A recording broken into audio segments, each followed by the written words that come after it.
So more states have lifted their mask mandates.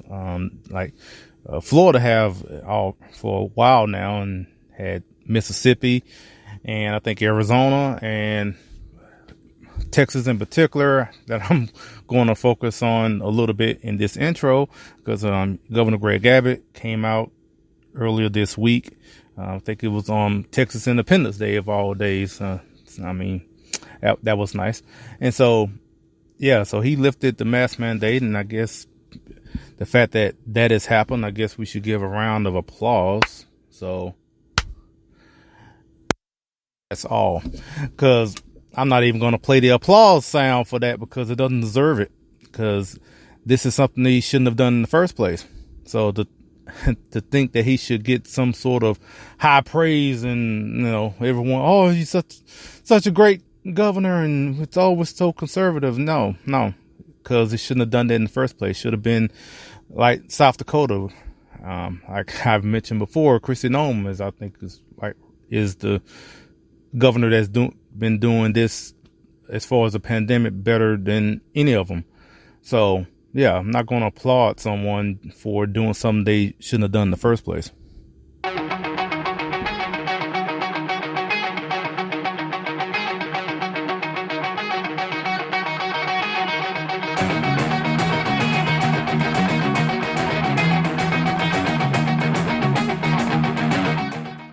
From the highways of America, here's the podcast where we talk politics, a little entertainment, some culture, and this and that, from the road to your ears. This is TrendChat with your host, Brian Bledsoe.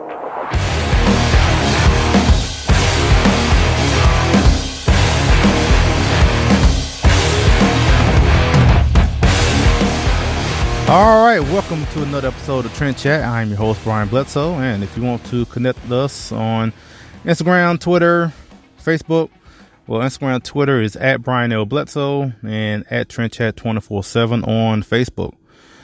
So, again, like I mentioned, as far as the other governors, I'm just focusing on Greg Abbott in particular. It's not going. I don't think anyone, at least anyone that values freedom or their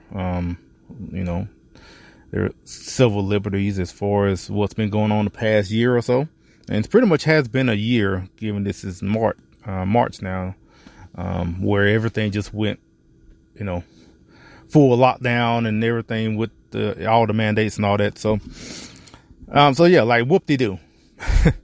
I mean, shouldn't have done it in the first place, as I mentioned in the intro.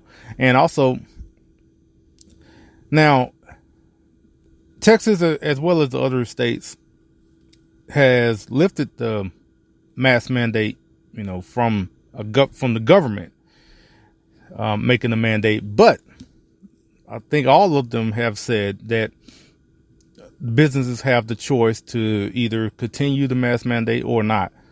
And again, that's how it should have been in the first place. Now, I know I saw an article in one publication talking about where businesses feel like that, with these states or lifting mask mandates are basically going to put them in a precarious situation, or at least a situation where they have to choose for themselves, which in that case, well, boo-hoo, for one. I mean, you run your business like you want to run it, and you shouldn't be dependent on the government as an excuse for your policies, because that's basically what we're doing now. And these corporations, they was loving the fact that they could use the government as an excuse for their policies. So when it comes to the mask mandate, if anyone wanted to disagree, they could just say, well, it's not our policy. That's what the county said. That's what the state has decreed, that we must have mask mandates. It's not on us. It's not our decision. We're just doing what the government says. And now you don't have that excuse anymore. So now you have to defend your own policies, which, like I said before, and I think I'm going to keep saying, this is how it should have been in the first place. If you want to continue the mask mandates, that's totally up to you as a business. if and that's up to the consumers as far as, if the customers want to come in and, if they see that you're having a mask mandate and not want to shop there, that's their decision. If they see you don't have a mask mandate and choose not to shop there, that's their decision as well. That's how this is supposed to work. You choose how you're going to live your life and how you're going to run your business. It's not, the government shouldn't have been involved in this decision in the first place. But that being said, a matter of fact, I haven't even mentioned, we're going to play interviews from CPAC 2021 from last week down in Orlando. And matter of fact, let me go ahead and say we'll have Alison Centofante from Live Action, Mike Gonzalez from Heritage Foundation, and Representative Burgess Owens.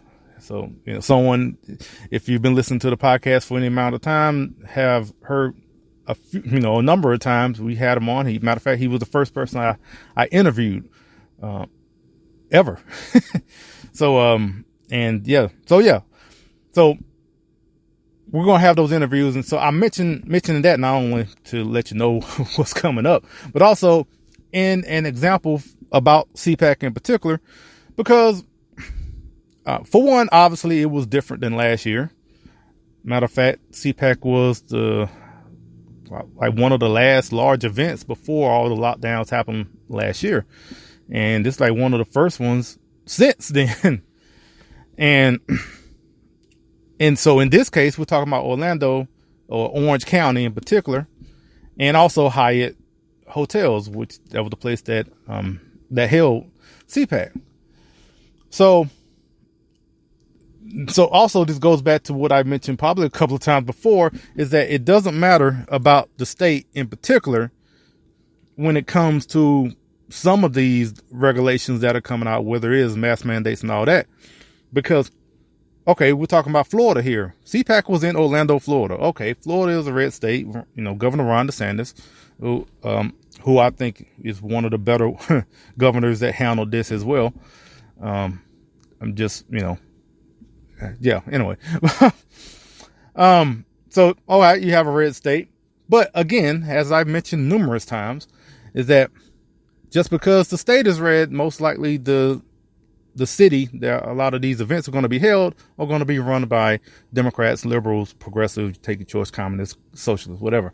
So in this case, we're talking about Orlando. Orlando, again, just like any other major city, is run by mostly liberals. And so they have the mask mandate in the county and in this city. And also, so with that, you have, this Orange County where Orlando is. And so with that, Hyatt Hotels, going along with the county mandate, because that's what the county says. And so now you have to wear a mask at CPAC, which I will say for the first day in particular caused a lot of, I guess, it's not confusion, but more contention. I feel like there were, for one, this is criticism for CPAC in particular on two things, actually, where I think CPAC should have really made it clear about what's going to go on in this private business, and also because of the county as well. But also the business itself has said that people are required to wear masks during this event.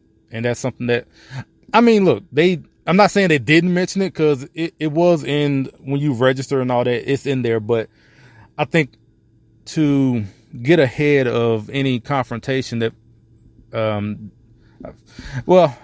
maybe they didn't want to, I don't know, but yeah, I feel like they should have, just to let people know.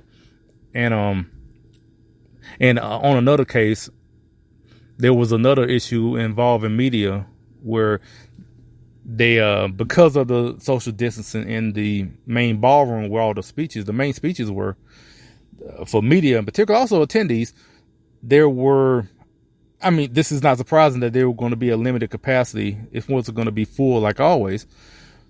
But in the sense for media in particular, I could just speak for this, as for me, I was there as a media credentials and everything. But, I didn't find out that they had such a limited capacity for media where you couldn't even go in the main ballroom, and a lot of it was determined who was going to be inside the main ballroom depending on like the relevance or your outlet, or pretty much the big outlets were able to be in your Foxes, your CNNs, the NBCs, any of them, or the major like Washington Post maybe, or any of them that was there, or even just the Orlando Sentinel. I think that's the local paper down there.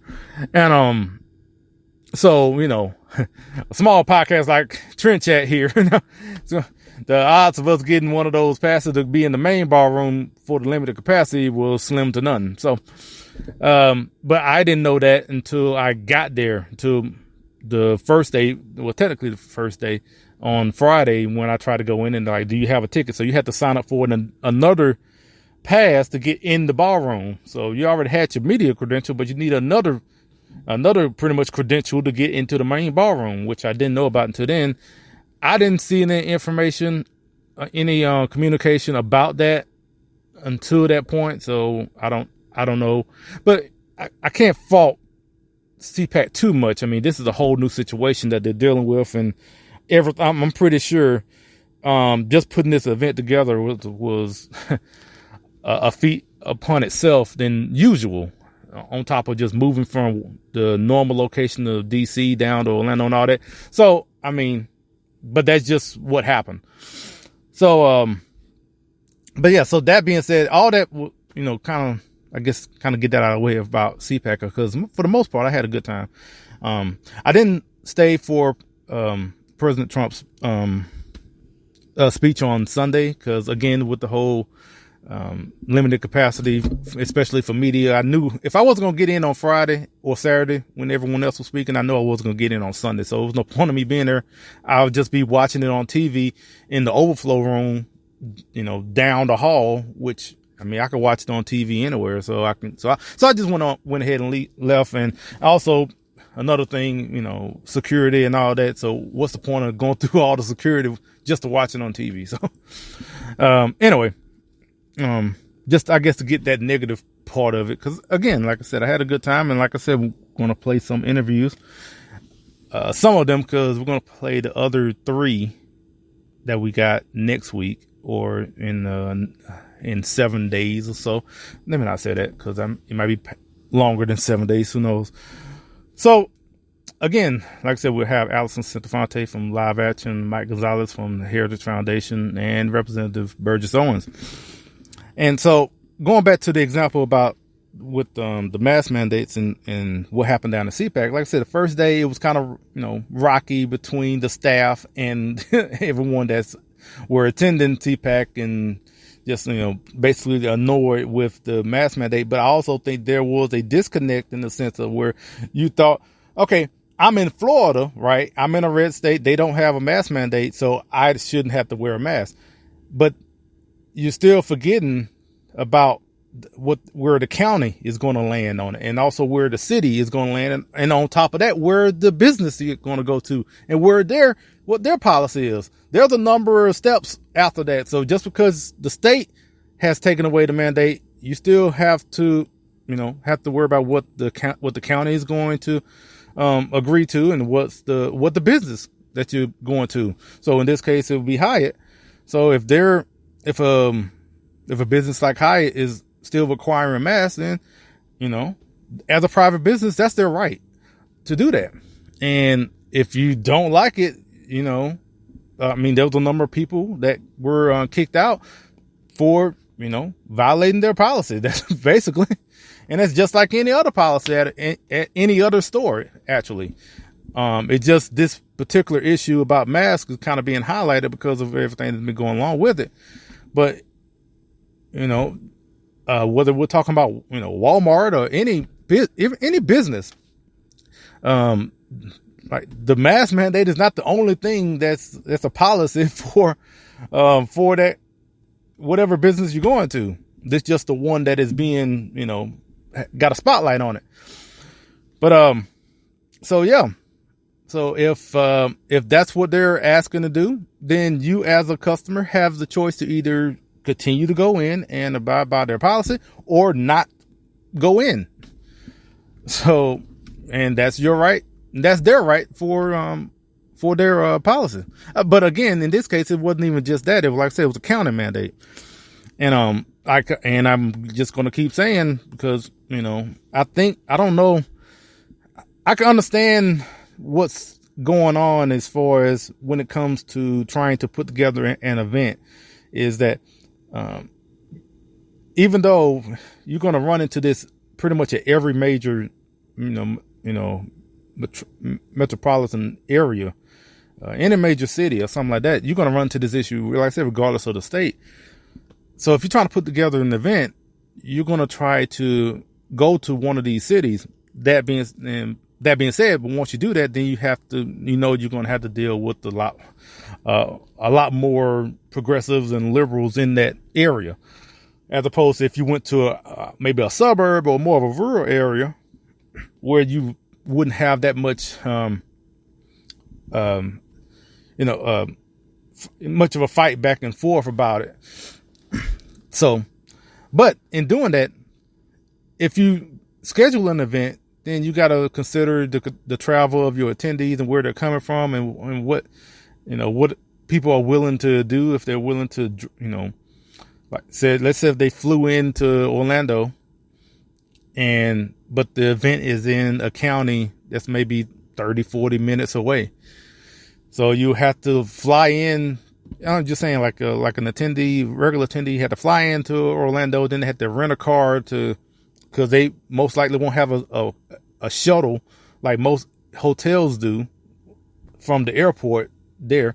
They will have to probably rent a car and then drive another hour to another county that is more friendly, I guess, in the sense as far as, or lenient towards not enforcing or not even having a mask mandate.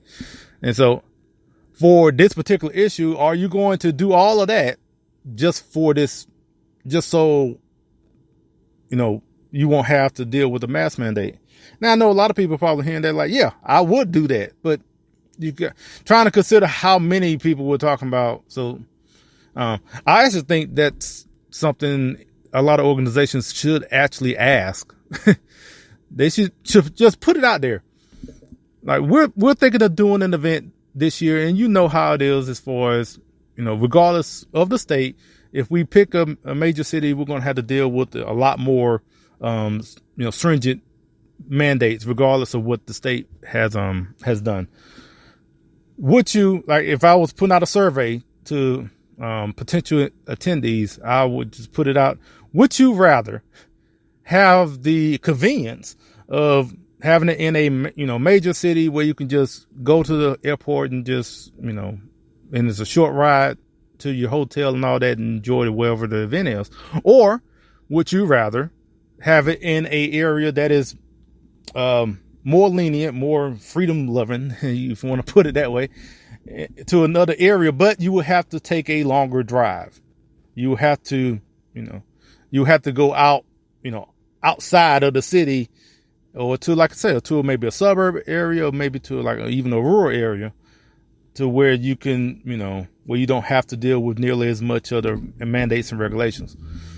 I think that's something, they should put out there, whatever event that's coming up. Anyway, a lot has happened, and since the last episode, and just wanted to, and after just thinking about it, just looking at everything that I've put down ever since the last episode, which, there have been a couple of reasons for that. And, actually we'll get into that after a word from, Expressions.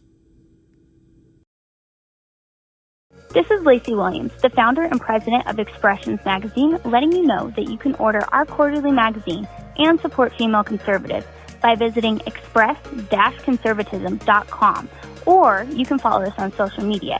On Instagram with the username of expressions_conservemag, or on Twitter with the handle of @express_conserve. Get your copy today.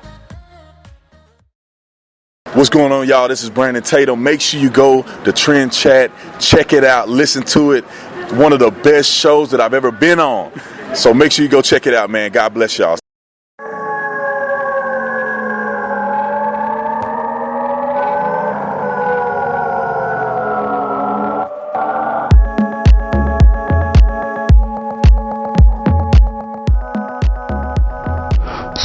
keep America great, but you don't know where to go to get some Trump-centric gear, check out TrumpMug.com.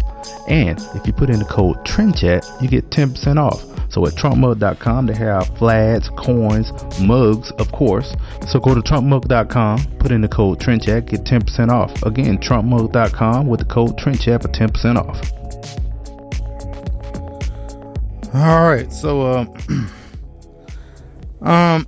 like I mentioned, there have been a couple of reasons for, I think it's been like maybe more than 3 weeks since the last episode. I will say there have been, in particular, I would just mention 3 deaths in that time. And one in particular that really just, got to me, and where it just, where I didn't even feel like doing the podcast. Well, first off, Representative Ron Wright passed. I mean, all this happened since the last episode, so I'm just letting you know. Then this happened a couple of weeks ago, and he was my representative, actually, in Washington, and he's been on the podcast twice, and I visited him up in DC, and we've talked on the phone, and we've communicated here and there on stuff that's going on in DC, and he like I said, he passed away. He had he had lung cancer, and also in fighting that with COVID that came along, and so he was hospitalized for a while, and so with all the complications, unfortunately he passed, and like I said, that was maybe 2 or 3 weeks ago, and I mentioned when talking with others about Representative Wright is that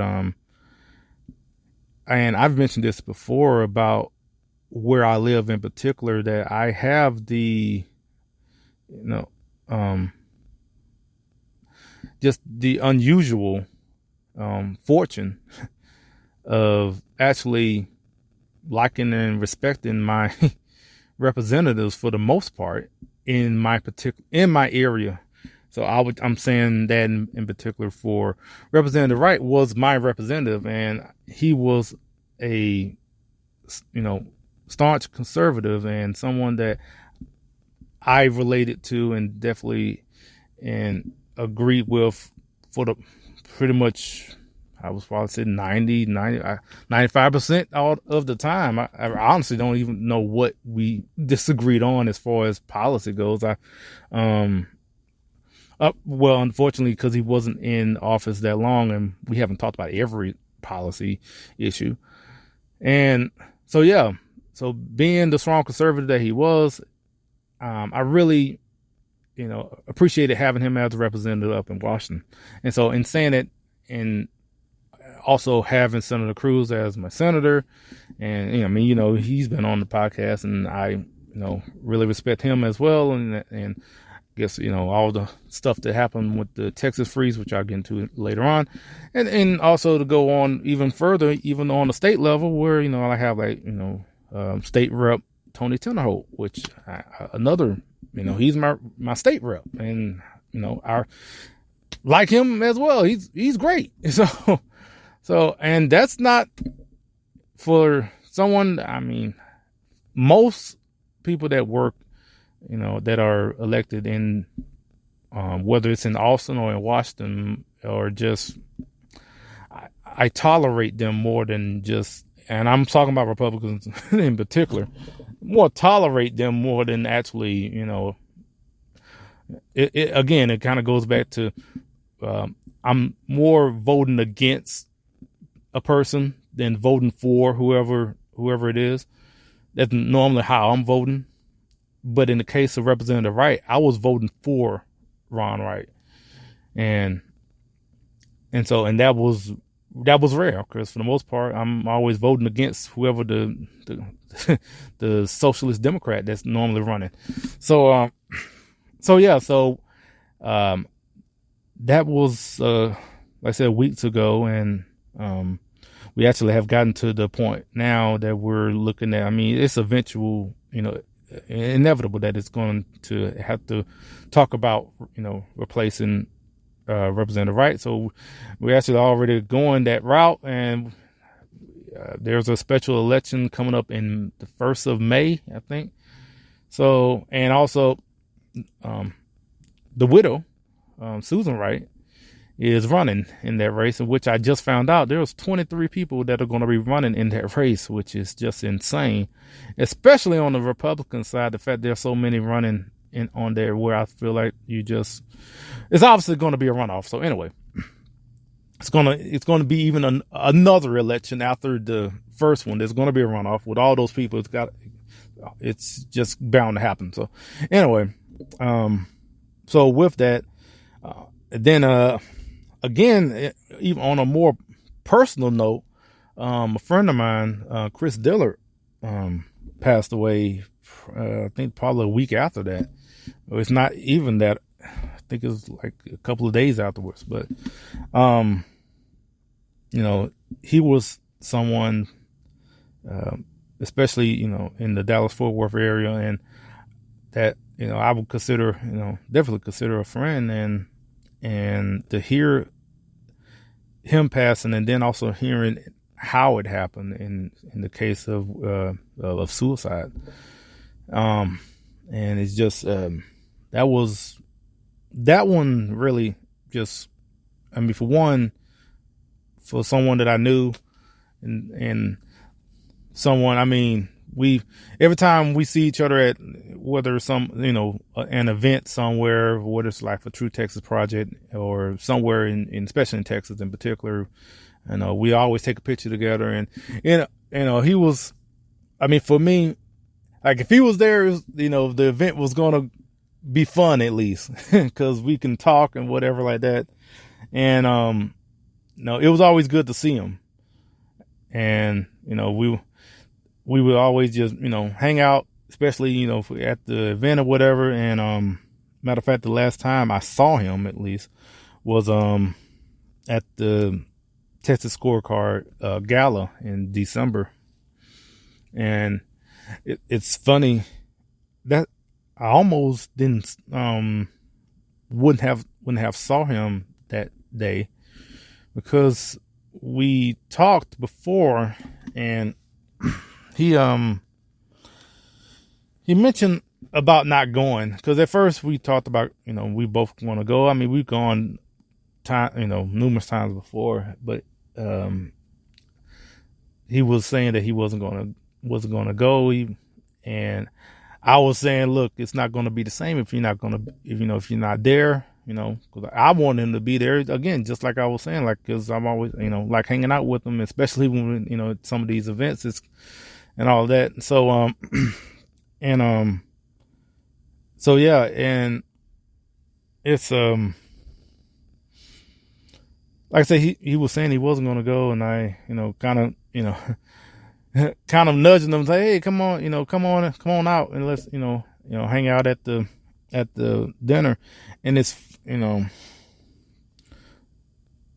when I think back on we didn't talk every day. We didn't talk often, really, but I just can't help but to think back on the most recent conversations we've had, and just wondering if I missed something, and wasn't really paying attention. Honestly, I mean, of all the stuff when talking about, doing a podcast, to be completely honest, for a couple of days after hearing about, Chris's death, that's actually stuff I was thinking about. And so I wasn't thinking about doing anything about a podcast, because I was wondering, did I miss something, and did I just not really pay attention. I mean, when it comes to issues like suicide, I mean, the people that are close to the person always, tend to have these thoughts, because you never would have thought this would happen to this person. And like, in talking about Chris, it seems, and when I think about it, it seems like what you hear a lot of times when it comes to things like this is that the people around him don't just like, I can't believe it happened to him. He was, he was so, happy. He was happy. He was always, just he would light up the room and stuff like that. I mean, stuff people always say all the time, but he was the one that was outgoing and, taking pictures with everybody and talking, and like, he was the one that would be introducing me to people and say, hey, this Brian, like, he knows everybody and all of that. And so yeah, but yeah, so that's, that really hit hard, to when, in knowing and hearing that news. And I guess one last thing I would mention is that it was just going back to the Conservative Leaders Award Gala, where, I've mentioned that, and so I won that award in 2019, and Chris was the person that nominated me. He was the one that told me he was going to nominate me for that award, which I did not expect to win. And, and I remember when he told me that he was nominating me, I just assumed he already had one, but he had, he haven't been, chosen to win that award, which I thought was just crazy. I remember when he was telling me about nominating me, and then when I found out that he haven't won a Texas Conservative Leader Award, with everything that he does, like I said, for like True Texas Project and numerous other things that he do as a activist in Texas in particular, he deserves it much more than I do. And, and I was already going to, I nominated him for in 2020, but I'm going to nominate him again for this year. And I'm going to do it every year, actually. He's the, when I knew that's like, I'm going to nominate him every time for this award. And I think he was definitely more deserving than I was. And, I don't know if they do posthumous awards, but I'm going to ask if they do, and I definitely hope they do. And I would, like I said, I'm going to continue that. So after that, it was something that was less personal, but still, in hearing the news of Rush Limbaugh. And in the sense of Rush Limbaugh and hearing of him passing, in the sense of that, where just this kind of goes back to my, I guess, beginning in my involvement, or at least engagement in politics, is that long story short, becoming a Christian, or, at least, being, I would consider a false convert, and just actually making my faith my own and being serious about my faith as a Christian, and truly repenting, and trusting in Jesus Christ. So this happened in 2007. And then this going in 2008, obviously the election coming up, wanting to know for the first time actually who I was voting for, as opposed to just voting for, whoever my family told to vote for. And that was it, because I was totally apathetic, didn't care less about politics. But going in 2008, wanted to know who I was going to vote for. And so I wanted to actually research. So if someone asked me why you voted for so-and-so, I can at least tell them why I voted for them, because of this and that, and like that. And so in doing that, just basically, just doing research in the sense, because I didn't know nothing about who a Democrat was or what Republicans, what were their policies, what they stood for, none of that. Didn't know what a conservative mean, didn't know what a liberal mean, none of that. So in doing that, I listened to both sides.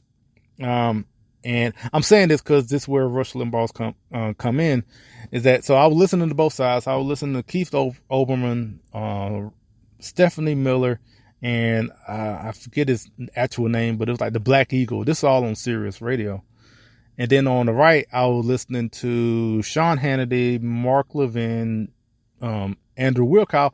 And if I could, I was like, that was on Sirius, but Rush Limbaugh wasn't on Sirius.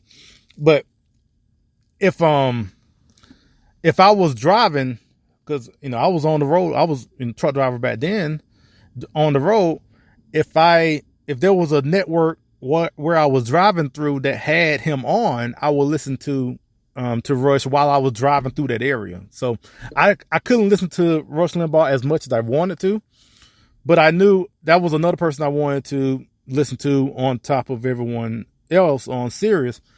And so I listened to Rush Limbaugh, and like I said, and the other three on the right, and I'll listen to the others on the left. And then, like I said, just to cut it short, after about a month or so, I know I wasn't agreeing with anything Olbermann and all the liberals were talking about at that time. I wasn't agreeing with nothing they were talking about. Everything was about, like, no personal responsibility, basically, like, killing babies, totally over enabling illegal immigration and trying to take away, gun control. It was all that they were talking about over the course for whatever stories they were talking about in that month or so. And it was all about, taking higher taxes. And like, I wasn't agreeing with none of that they were talking about. And like I said, at that time, I didn't know anything about none of these parties and all that. Anyway, so I wasn't agreeing with them. I was agreeing a lot more with Hannity and, like I said, and Rush and everybody at that time. And basically after that, the rest is history. So that's kind of where, when it comes to Rush Limbaugh, where I and also one other thing is I guess I would say Rush Limbaugh was the reason for, I guess, my disinterest, my growing disinterest when it comes to sports in particular, just because of where sports and politics were kept coming together. And I remember when Rush Limbaugh was part of a owners group to potentially own the St. Louis Rams. I think it was, I forget, 2010. I forgot when it was. But anyway, I remember at that time, because at that time I was a, big NFL fan in particular. I mean, my favorite team, Dallas Cowboys, for years and all of that. And, I was watching sports like crazy, and I loved sports. I would listen to ESPN radio, listen to all of it, from sun up to sundown, really. On top of listening to everything else, but I really would listen to sports radio. So anyway, when that happened with Rush was part of that owners group, and then the NFL basically threw a fit, and then you had all these owners and players coming out, and they was just like saying, like, we don't want a person like this owning a team and all that. We don't want him part of the NFL. And it was just like, and that just took me aback. I'm like, what? Like really? And it was, I remember one owner in particular, because the owner of the Indianapolis Colts, Jim Irsay, I remember how he just went on this screed and how much he just he definitely didn't want someone like Rush Limbaugh as part of one of the owners of an NFL team and all that. And just the reason I remember that is because, I was actually planning a trip to take a couple of days off. I was planning a trip to go to Indianapolis and go to a game. And also, not only go to a game, I was going to go, to the other sites in Indianapolis, because I like Indianapolis as a city. And I actually don't know why, but I do like Indianapolis. But I remember at that time, I was already about planning that trip for a couple of months down the road. But when Jim Irsay said that, I canceled the trip. I didn't go to the Indianapolis Colts game because I you know what, screw him, because I wasn't going to go. So that's why I remember him in particular. There was others that were against Rush Limbaugh being an owner. Anyway, from that was the beginning of me losing interest in sports. It started from there, because from that point, I started losing a little bit. I started caring less about watching the games. It was just, and it went from that point, and then it went down to, I think of other situations like the Baltimore Colts and endorsing, not Baltimore, I said Baltimore Colts, Baltimore Ravens. Baltimore Ravens, they were like endorsing Obamacare and all of that. Then you had, I remember the St. Louis Rams, they were doing the whole hands up, don't shoot, live nonsense. And then, Colin Kaepernick. I mean, but it started there with what happened with Rush Limbaugh and the St. Louis Rams and that whole story. So yeah. Those are the three things that kind of been going on since then. And we're going to get to our interviews, matter of fact, because I know we're coming up on time. And a lot has been going on. So, and I'm just trying to get to it. But y'all know me. I try not to rant. I really do. Yeah, because I'll be looking at the time. But yeah, so we're going to get to our first interview. It's going to be with Alison Centofante. And so we'll get to that after a word from, matter of fact, yeah, Young Americans Against Socialism.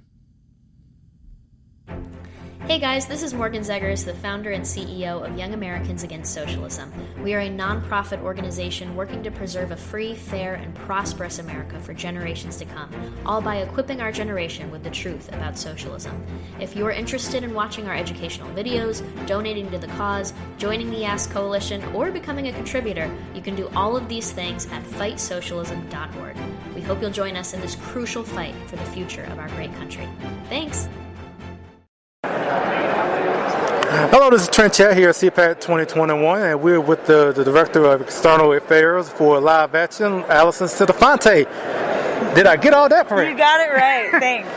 So, first off, I want to say, I guess in disclosure, I am a Live Action ambassador. Great. That's wonderful. So, well, first off, I'm unlike previous years. I'm not able to even go inside as media because of COVID and limited capacity. Yeah. So I don't even know what people are talking about, and I kind of feel bad, but I can't hear it. And that's okay. So what were you talking about on stage? So we just did a panel on the hard questions around abortion. So we talked about things like life or health of the mother. We talked about a little bit of some of the hard questions that people often get. And it was myself, Emily Burning from Let Them Live, and Representative Michelle Fishbach. So it was great. We talked about a lot of, some people we know are very close to being pro-life, but there are some questions that kind of keep them from being fully pro-life. So we wanted to talk to that. And it was a really healthy conversation saying that, look, all babies are babies at the moment of conception. They all deserve our protection. They all deserve our care and love. And no matter what, that woman deserves to be supported too. So I guess I can answer. So what were some of those questions? Sure. So we talked about life or health of the mother. So right now in our country, abortion is legal in many places all the way up until birth. And there's always the exception for the health of the mother. So we talked a bit about educating on that. The fact that Doe v. Bolton is a Supreme Court case that defined health of the mother to mean physical, but also financial, emotional, psychological health. And that's why right now you can get an abortion for any reason. You could say it's causing headaches. You could say I don't like it. I'm not feeling great. And it's all legal. So we talked about that. We also talked about some of those really rare cases where, you have to separate the mom and baby. Say the mom is experiencing preeclampsia, high blood pressure. And we said, look, the goal would be to save both of their lives. To do early delivery or a C-section, not a dismembering, brutal, violent abortion that will kill the life of your child. And at Live Action, we've got tons of medical professionals who say, look, I always want to try and save them both. but the abortion industry will make money often off of these abortions. And so we always want to save both people no matter what's going on. One point I'm glad I got to make was the fact that an abortion can take up to 2 to 3 days in the third trimester because it takes so long for the woman to dilate. And an emergency C-section takes under an hour or two. And so if there really is a life-threatening medical emergency and you do need to separate mom and baby, the answer would be a C-section or early delivery. It's faster. It actually cares more for the woman and the child. So that's what we talked about. Okay, so I know, I guess let's talk about the theme of CPAC in particular called, America Uncounseled. What are your thoughts as far as when it comes to, live action in particular, I know always is a target of cancel culture. So what do you think about the current culture of cancellation? Great question. Yeah, well, people are being canceled for saying things that are truthful. And at live action, we've seen that happen where when we start talking about what an abortion is, what it does to a child, Facebook doesn't like it, Twitter doesn't like it, TikTok has removed us, Pinterest actually labeled us pornography and removed our entire account, which is wild. Because if you go on Pinterest right now, you could look up DIY abortion and you can see plenty of pins on how to DIY abort your baby. But you will not find the largest pro-life movement online on Pinterest because they've removed us and called us pornography. So it's heartbreaking, and we're really proud of whistleblowers that come out and say, like, the only reason we knew what happened at Pinterest is because a whistleblower left and said, this is not okay, you're listed as pornography. And so his name's Eric Cochran, he's amazing, and we're going to keep fighting. We're going to fight these big superpowers that be for the ability to educate on life and save babies. Well, I guess this is not really a question. It's just for a personal note, because I was going to go to the March for Life for the first time this year. And I emailed you about carrying the banner for the march, and I was so heartbroken to find out that it was canceled, not able to do that. But like I said, that wasn't a question. That was just a statement. No, that's okay. I wish it would have happened. It was just everyone had to pivot this year. Yeah. But as I mentioned in the beginning, I'm a live action ambassador. So if people, for what is that for people that don't know, and if they want to, think about to join as an ambassador, what would it be? Great question. Thank you. If you go on liveaction.org/ambassadors, you can sign up, apply to become an ambassador, and you get plugged into exclusive trainings, emails, opportunities. I've got some ambassadors actually helping us staff the booth here at CPAC. So stuff like that. It'll be great to get to know each other, and we want to make sure that we're taking the 6 million eyes that are on us and getting them into really targeted education so that everyone can save lives in their own communities as well. So what Live Action has coming up, like any plans? Great question. Yeah, we've got some really big projects coming out in 2021. Really excited about that. So make sure that you're following us on social media, Instagram, Facebook, Twitter, and we'll launch some really cool things there. All right, and also if people want to know more about Live Action and want to find on social media, where would they go? They go to liveaction.org, and it's also liveaction.org online. All right. Alison, thank you so much for your time. Thank you for having me. Appreciate it.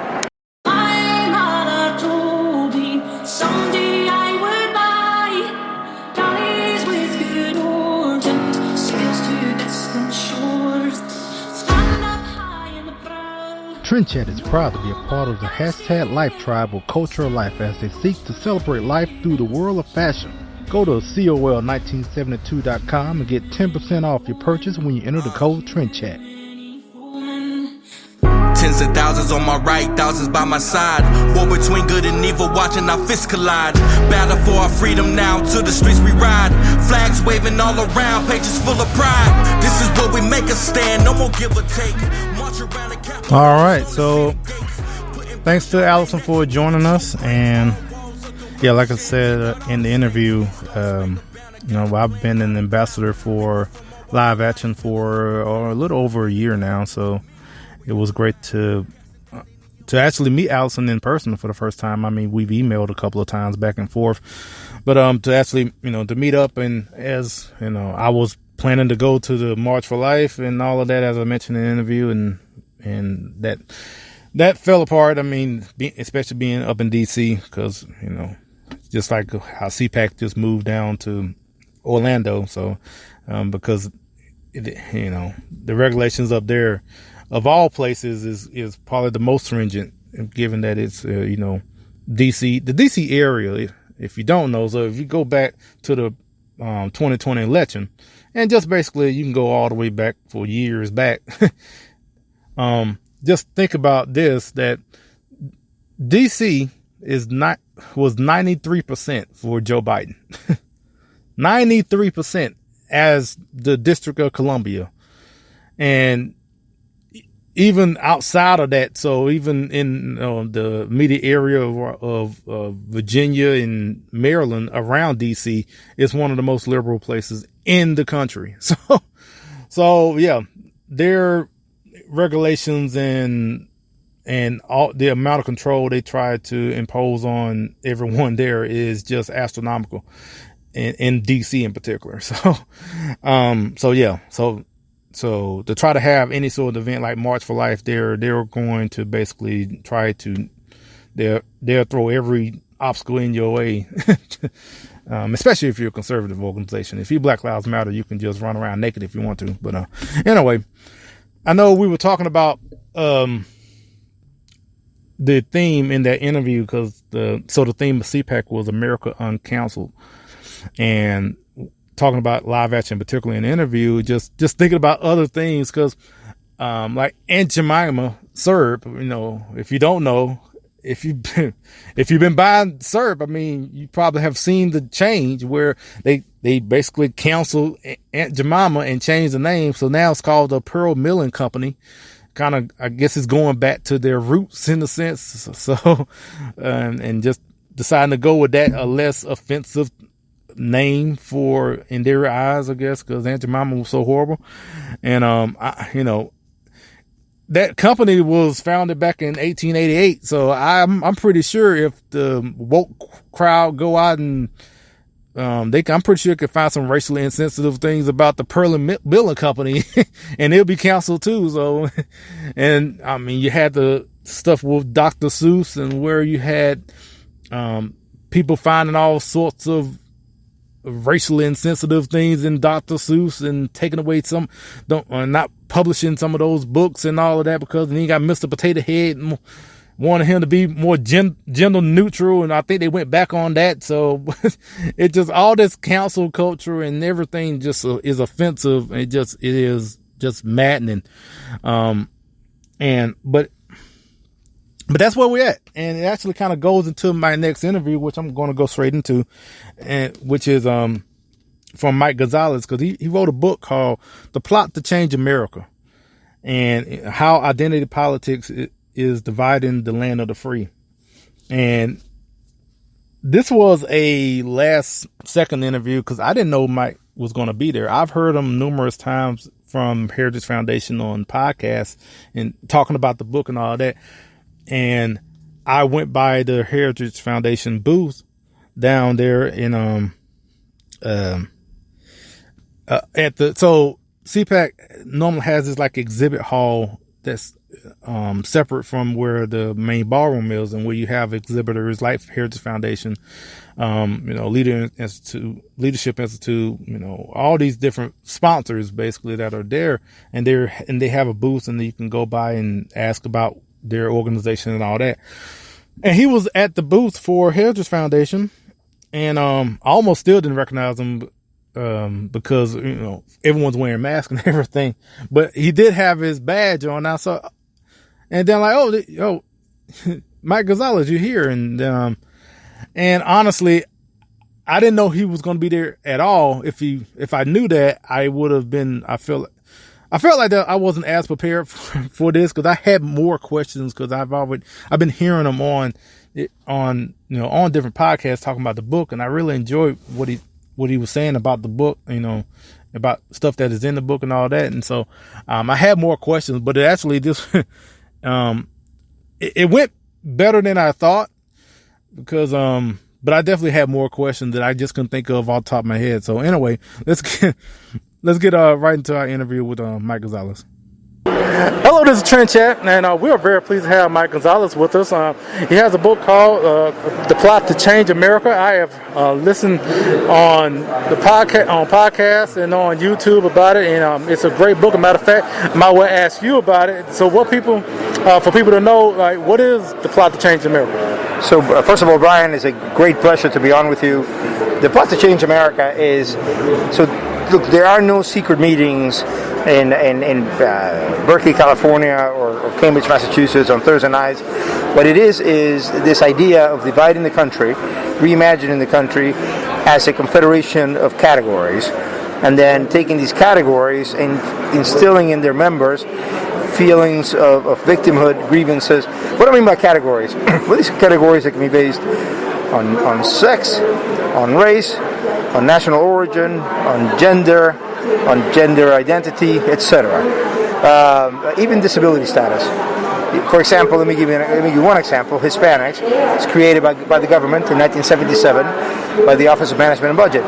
So the next step then is you fill, as I said, the members with grievances in order for the members of the categories to change the country, to feel like the country is so systemically, structurally, and structurally racist that you need to change all the institutions and all the structures and the very system itself, and then change the country. And that's the reason I call it the plot to change America. So rather than emphasize individual success, which is what you want in life, which is what we want for all Americans, all 330 million, to succeed, and they and their families. They say no, do not succeed, do not join the system, but change the system. And that's why it's called the plot to change America. Yeah, and it definitely can see that we're in the sense of we're in the case of the welfare system, and a lot of different ways, especially with this current administration. It definitely seems like they're going to either encourage that and try to divide us even more. Oh, very much so. The current administration, the Biden administration, and I think Vice President Kamala Harris has been the leader in this. They emphasize, but not her, just she's the most outspoken, but President Joe Biden too. This idea that they don't want equality.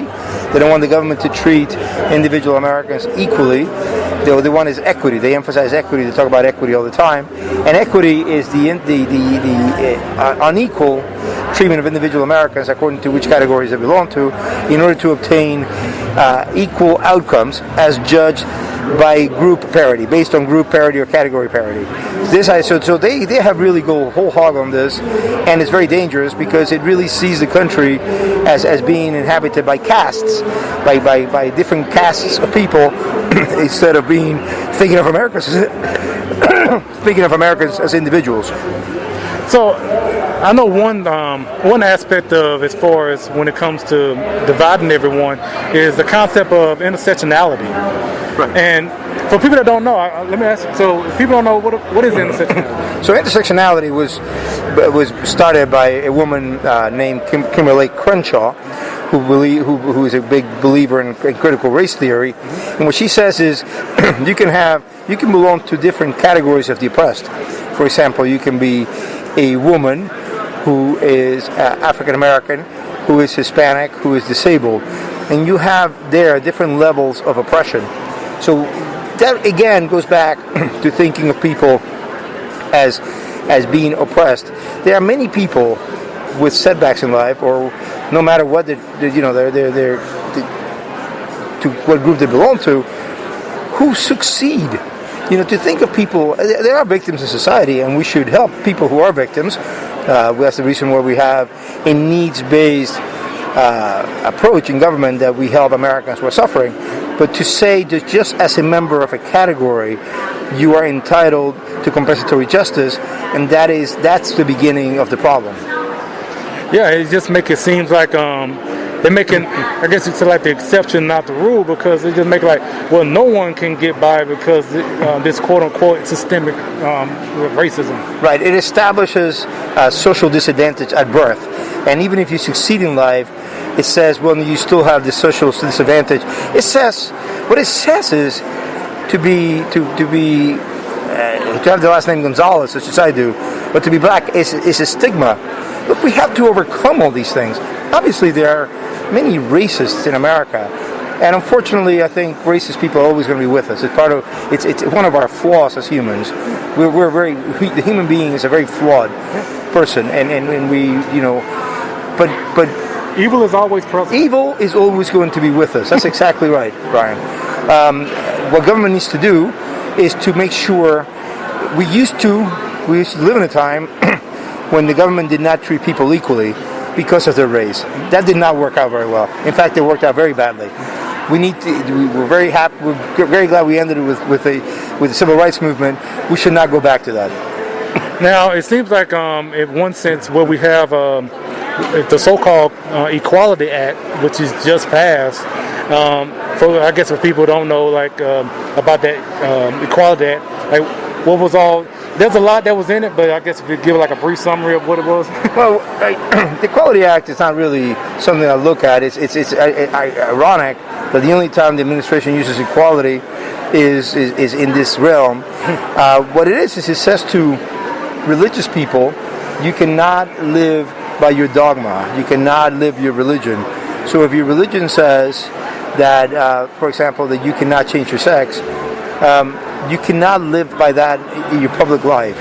You have to accept that yes, people can change their sex, that sex is not binary, and you cannot act in a way in public, in your public life that that denies that.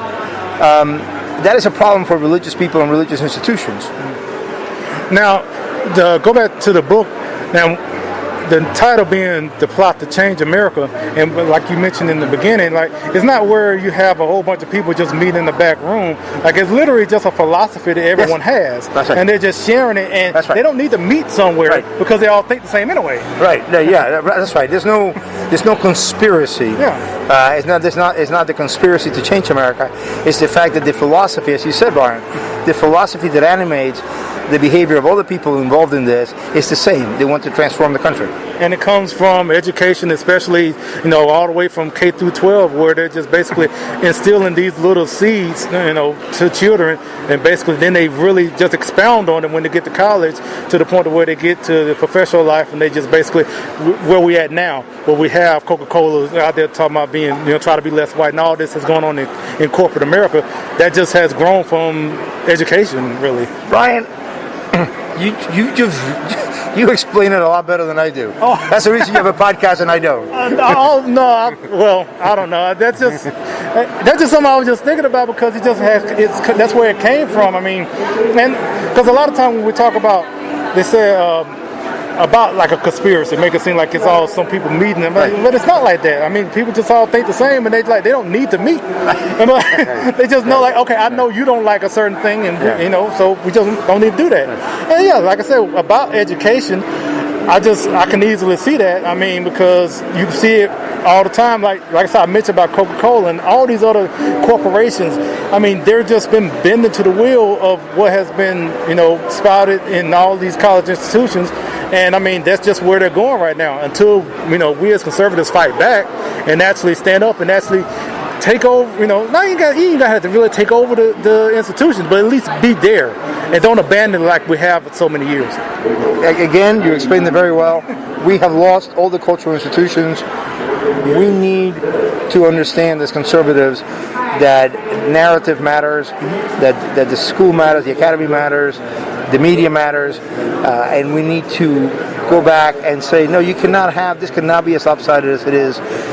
This cannot be a situation where college professors are now in every department, but especially in the humanities, 95% or above are not just liberal, but very liberal, and conservatives don't have a voice. Yeah. I mean, we need to at least have an alternative, but we don't have one. And in all these institutions, really all of them, we're in the vast minority in them, except in one when it comes to politics.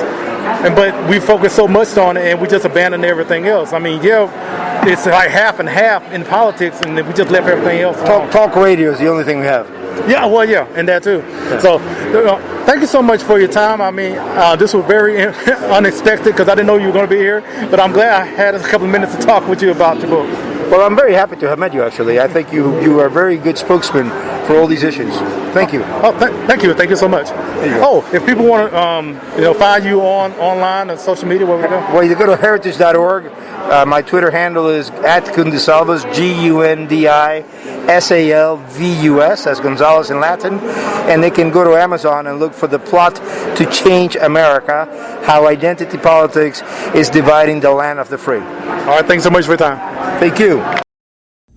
All right. So, yeah, and that was, again, like I said, that was a very impromptu interview in the sense of, but of all of them, I think that's kind of like one of my favorites in the sense of just being able to, and talking about, all of that that's going on, and kind of like what I was mentioning about where the theme of CPAC, actually, we didn't get into that. I think we talked about it maybe afterwards after I turned off the recorder about, again, what I asked Alison about, America on Council and all of that. So, and before we get to our last one, just to kind of go in the vein of council culture that's going on. Matter of fact, I think since the last episode, I know I talk about the Mandalorian a lot. When not a lot, I guess, but I have spoken about it on the podcast. And that being said, one of the stars of that show, Gina Carano, was fired from Lucasfilm Disney, for quote unquote controversial statements that she's, posted on social media. And, but in that time, she has now partnered with the Daily Wire with, Ben Shapiro and, Jeremy Bourne and all of them. And so they're looking to make a film. I mean, Daily Wire has already made a film, called, I think, Run, Hide, Fight. I think that's right. But, and so they're looking to do a film with Gina. So, don't know how long that's going to be till that come out, but, that's kind of going back to what I was saying with Mike as far as an alternative. So, like, we need an alternative in these institutions. So whether it is in education or in media, in this case, talking about Gina Carano, as far as entertainment, having a alternative from all the entertainment media that is basically one-sided. Like, all of them, for the most part, are pretty much very Democrat, liberal, progressive, and their stories are all slanted that way. So you're having pretty much every show, there's something where they're promoting some form of progressivism in a sense. I guess I can go back to the last show I watched, yesterday. So CW has, they have a show about Superman. So Superman and Lois. And, I know, now I like the show, but I'm just thinking about something where, like, so like in that show, you have Lois Lane, who is, if you by watching the show, she's pretty much your typical liberal journalist, pretty much. And the show has framed so there's a guy on the show that is basically he's a capitalist, and they're framing him as the bad guy because, like, she's using words. Lois Lane would be saying, like, well, he doesn't pay them a living wage, and he's against unionization and all of that. And so basically just trying to frame him as the bad guy because of that. And so it's stuff like that. And that's it's pretty much every show has probably going to have some form of it one way or another in there. I remember, it just so now with what is going on, get it out, Brian, with what is going on with Gina Carano, to now where Daily Wire maybe will be the beginning of a good alternative for people, in entertainment, overall, just like jobs and being able to, because a lot of people in, not only just in entertainment, a lot of people maybe are not liberal Democrats or, socialists or whatever. They're not, but they know they can't speak out. They can't be outspoken about their politics like they can. Just like in the sense of, let's go with Star Wars in particular, talking about Gina Carano with The Mandalorian. Let's just talk about the last episode of The Mandalorian. You had two people who were basically on opposite sides, but one is fired and one has no problem. And in this case, we're talking about Gina Carano, who was fired, but yet you have Mark Hamill, who was on the last episode of The Mandalorian, who is a very outspoken liberal, and no one says boo to him. No one says nothing to him. And it's not just because he's Luke Skywalker. It ain't because of that. It's because he's liberal and they agree with that. So they have no problem with him saying anything about no matter how disparaging it is or how much he's tried to mock conservatives and Christians or whatever like that. They don't care because they agree with them. But, someone like Gina, she says anything, conservative or even that's not progressive or Democrat, she's fired. So just in that right there. But, anyway, that's just another case of talking about this whole council culture and where, so she was fired because of that. And one thing also is that, in making this alternative, in entertainment, unfortunately, I don't think it could ever be a competitor, to like a Disney Plus or Netflix or anything like that.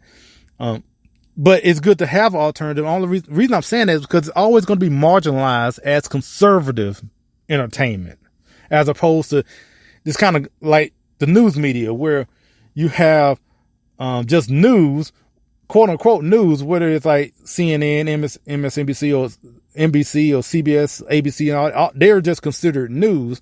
But yet everyone else, so like your Blaze TV, Daily Wire, stuff like that, or Daily Caller, they're considered conservative news, as opposed to what it really is that CNN and all them, they're basically liberal.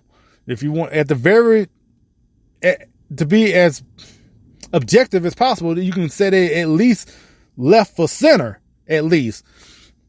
And the others are right of center.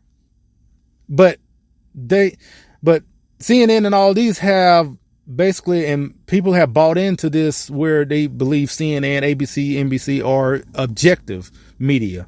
And you have everyone that has made it, and they have framed Fox News and all of them as conservative. And so that's how it's going to look at entertainment. It's going to come across as conservative entertainment. So it'll always be marginalized in that sense. And regardless of how we want to make it seem like we think it's just entertainment, but the media, all of them are going to try to brand it as like, this is just for the right. And meanwhile, Disney, all of us, we're for everyone. Even though they're not for everyone, because they have nothing but liberal storylines, and then there's nothing conservative in a lot of these. And if it is conservative, it's unintentional. It just kind of comes out, and you kind of in some of the storylines, because it just in a lot of cases they have these conservative thoughts or at the very least are capitalistic, but they don't want to say it, and it kind of comes out in some cases. Anyway. I'm just sticking with the council part of it too, because, another thing that's happened since the last episode is that we had the Texas freeze that happened. And it's not just Texas. It was just pretty much a good majority of the country, but just in Texas in particular, where you had the grid fail in most of Texas and all of that.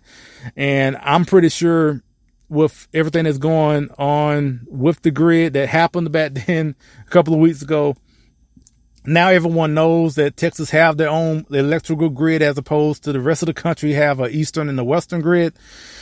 And I'm pretty sure the Democrats on the state level especially are going to push to try to get Texas to be a part of one of the other grids and all of that to further entangle ourselves with the federal government, because that's what Democrats do. They always want to grow government.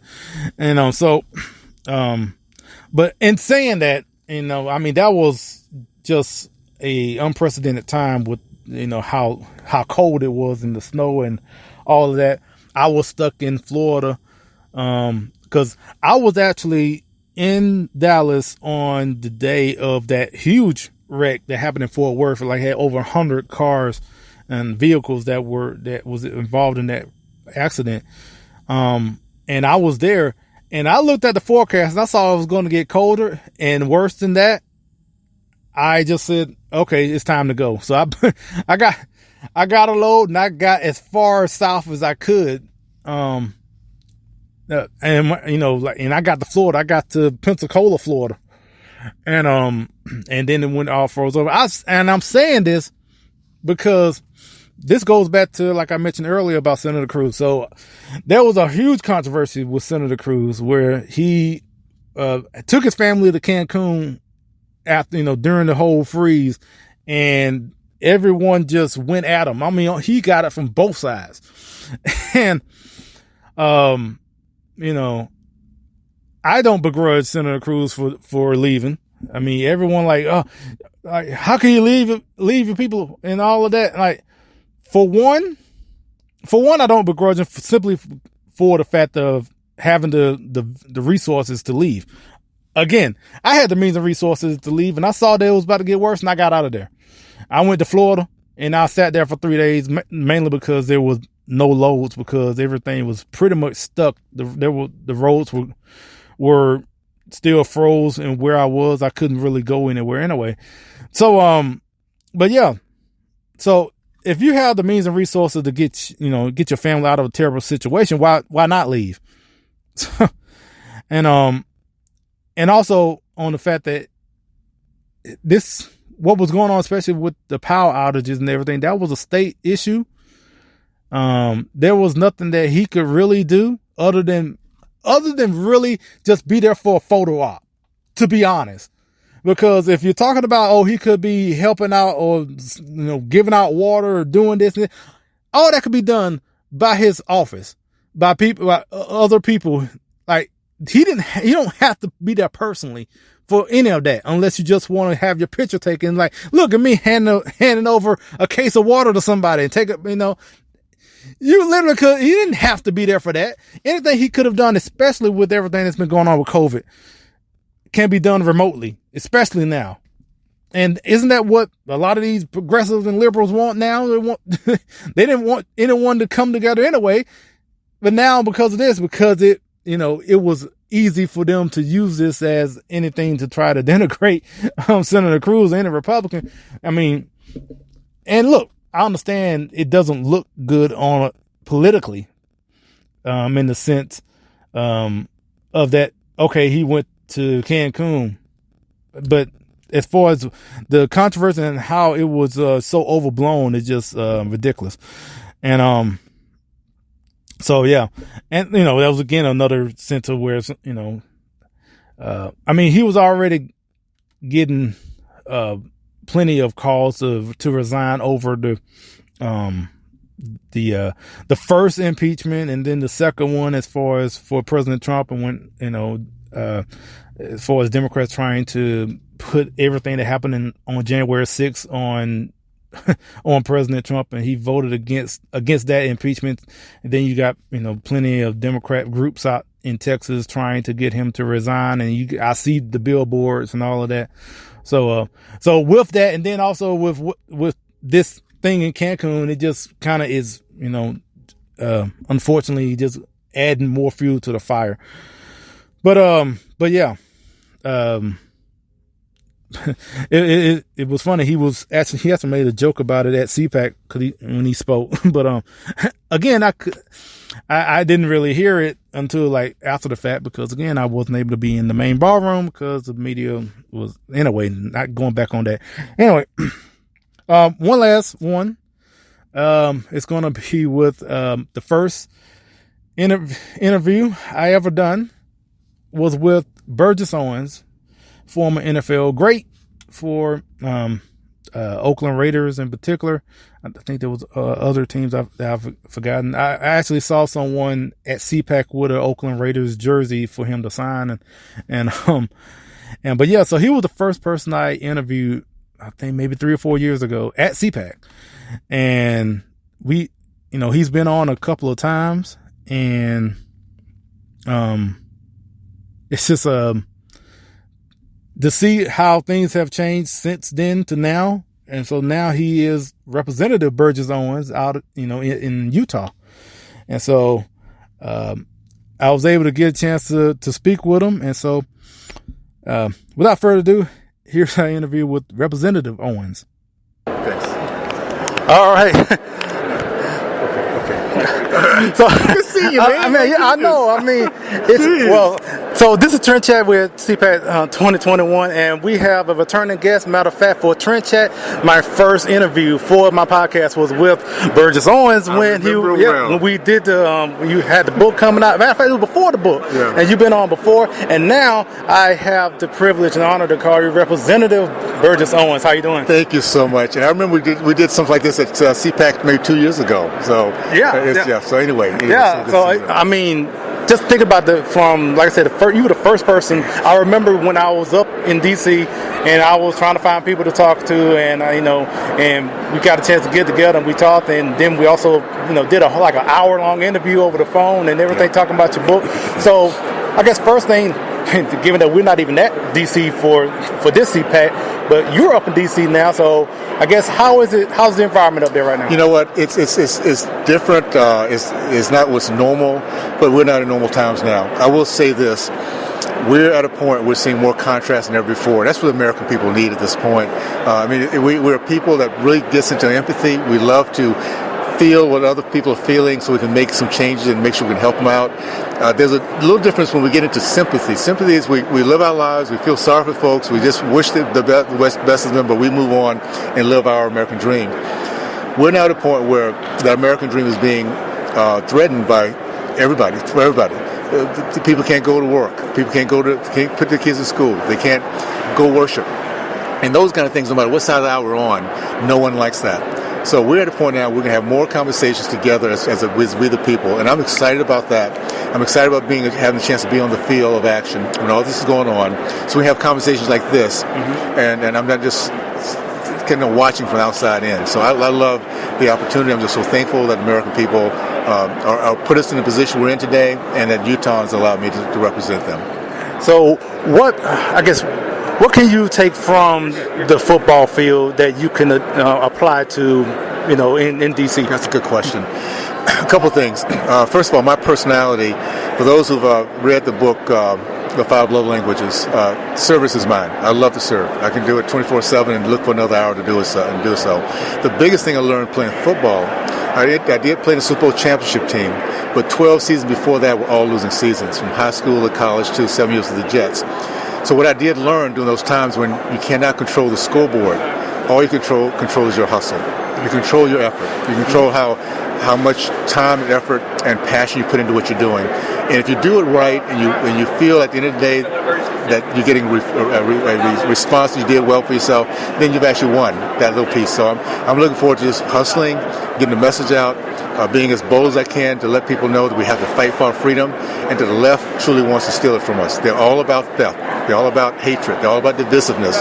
They can't even be happy when they win. They're just angry. So we cannot allow us to be pulled in that direction.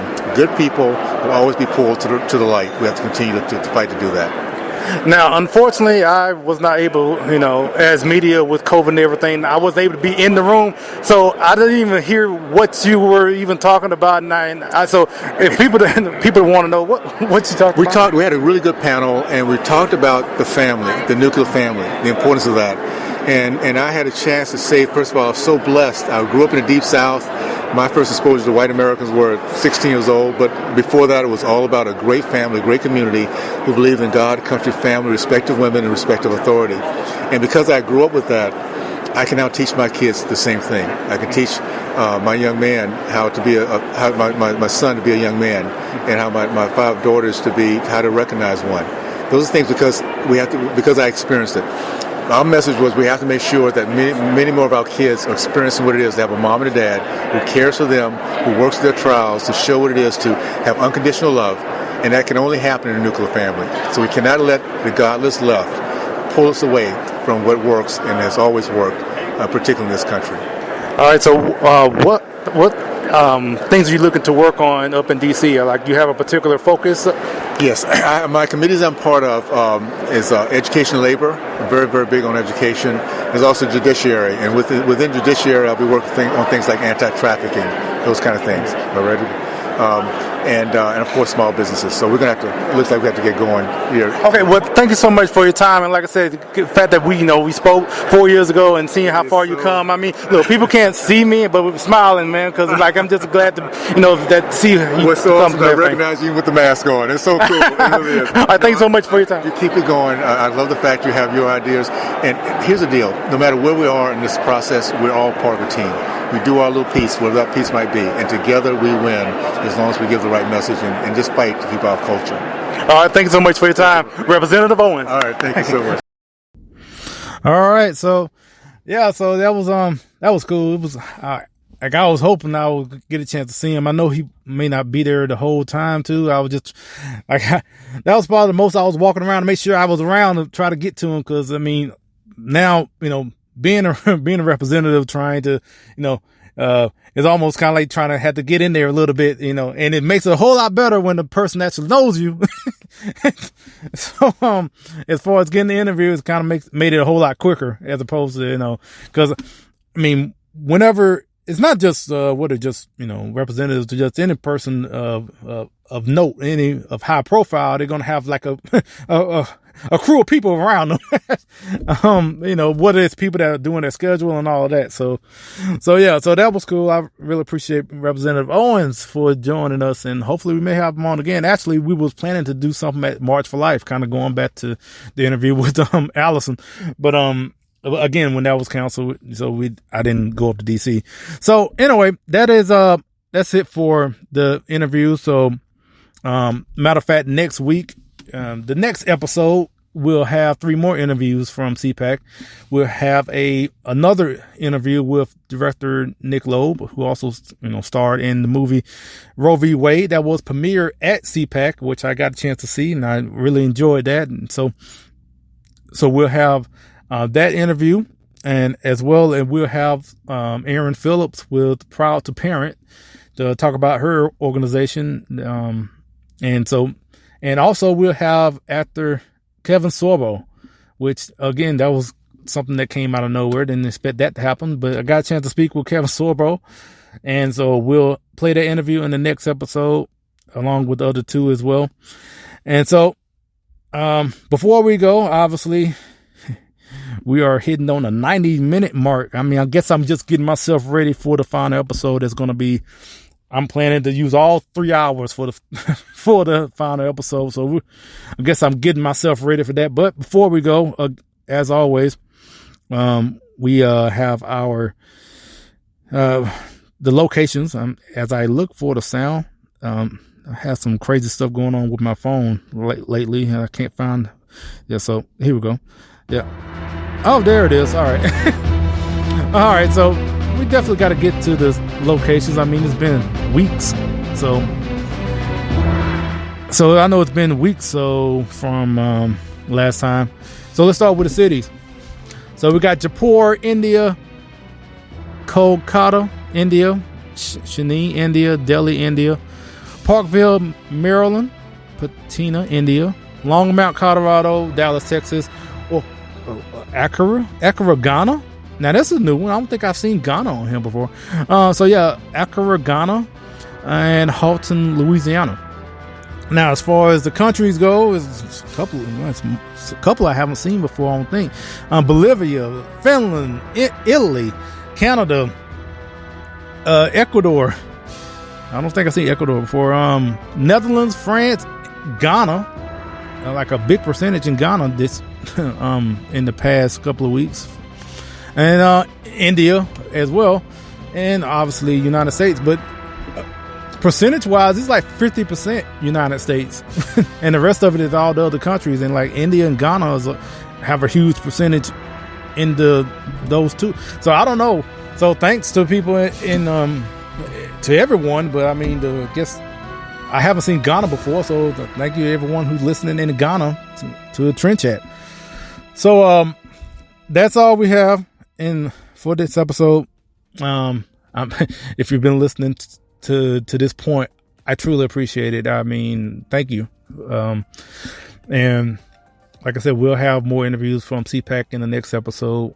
And as we count down this, what is this, episode 197?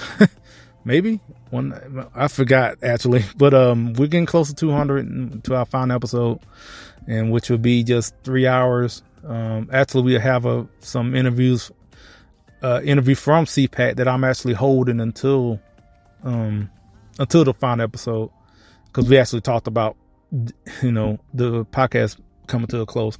So yeah, thank you for listening, and until next episode, we'll chat with you later.